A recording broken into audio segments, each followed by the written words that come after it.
জীবিত পঞ্চায়েত প্রধানের করা হলো শ্রাদ্ধ। দলের সাথে বিশ্বাসঘাতকতা করায় এইভাবেই অভিনব প্রতিবাদ বিজেপির। তৃণমূল প্রধানের দাবি, বিজেপি পাগলের প্রলাপ করছে। রাজ্য রাজনীতিতে এই প্রথম হয়তো দেখা গেল এক বিরল ঘটনা। জীবিত পঞ্চায়েত প্রধানের প্রতিচ্ছবিতে মাল্যদান করে করা হলো শ্রাদ্ধানুষ্ঠান। হ্যাঁ, এমনই চাঞ্চল্যকর ঘটনা ঘটেছে নদিয়ার শান্তিপুর ফুলিয়ার বয়রার গঙ্গার ঘাটে। উল্লেখ্য, গত 20 জুলাই শান্তিপুর বিধানসভা তৃণমূল বিধায়ক ব্রজকিশোর গোস্বামীর হাত ধরে তৃণমূলে যোগদান করে শান্তিপুর ব্লকের গয়েশপুর পঞ্চায়েতের বিজেপি প্রধান শ্যামল ঘোষ। তার পরের দিন 21 জুলাই তিনি শহীদ সমাবেশে যোগদান করেন। শান্তিপুর বিধানসভার বিজেপির কর্মীদের দাবি, সম্পূর্ণ দলের সাথে বিশ্বাসঘাতকতা করেছে শ্যামল ঘোষ। গত পঞ্চায়েত নির্বাচনে বিজেপির টিকিটে দাঁড়িয়ে তাকে মানুষ দুহাত তুলে আশীর্বাদ করেছিল। তারপর গয়েশপুর পঞ্চায়েতের প্রধানের আসনে বসানো হয় তাকে। প্রায় 11 মাস পঞ্চায়েত চালানোর পর টাকায় বিক্রি হয়ে গেছে শ্যামল বাবু। আমরা মনে করি যে বিজেপির সাথে এইভাবে বিশ্বাসঘাতকতা করেছে, তার আত্মার মৃত্যু হয়েছে। মঙ্গলবার শান্তিপুর ফুলিয়ার বয়রার গঙ্গার ঘাটে বর্তমান তৃণমূল পঞ্চায়েত প্রধান শ্যামল ঘোষের আত্মার অর্ধশ্রাদ্ধ করা হলো। যদিও শ্যামল ঘোষের প্রতিচ্ছবিতে মালা পরায় বিজেপি কর্মীরা। এরপর মৃত ব্যক্তির যেভাবে ক্রিয়াকর্ম করা হয় সেইভাবে এই সমস্ত কিছু ব্যবস্থা করা হয় পিণ্ডদান। ছবির সামনে 5 রকমের মিষ্টি সাজানো হয়। এক বিজেপি কর্মী মাথা ন্যাড়া করে সাদা ধুতি গেঞ্জি পরে সমস্ত ক্রিয়াকর্ম পালন করে। শ্রাদ্ধানুষ্ঠানের শেষে নদীতে সবকিছু ভাসিয়ে দেওয়া হয়। এরপর জলে ডুব দিয়ে ডাঙায় ওঠে। দাদা, আজ বিজেপির জীবিত প্রধান তার করছেন অন্ত্যেষ্টিক্রিয়া, পারলৌকিক ক্রিয়া, কেন এই কাজ করতে হলো?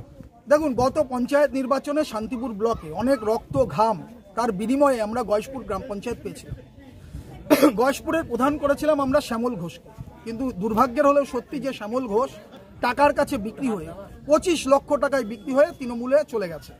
আমরা ওর মানসিকতা, ওর রুচিবোধ, ওর মূল্যবোধ, সেটা আগামী দিনে সমাজে যাতে সঞ্চারিত না হয় এবং এই ধরনের দলবদল করে মানুষের সাথে বিশ্বাসঘাতকতা যাতে বন্ধ হয়, তার জন্য ওর মানসিকতা শ্রাদ্ধ করছি, ওর শ্রাদ্ধ নয়। আরেকটা প্রশ্ন রাখবো যে আপনারা তো যেহেতু হিন্দুত্ববাদী দল বিজেপি, সেক্ষেত্রে একজন হিন্দু মানুষের এরকম ভাবে অন্ত্যেষ্টিক্রিয়া তো করা যায় না শাস্ত্র মতে, সেদিকটা কিভাবে দেখছেন?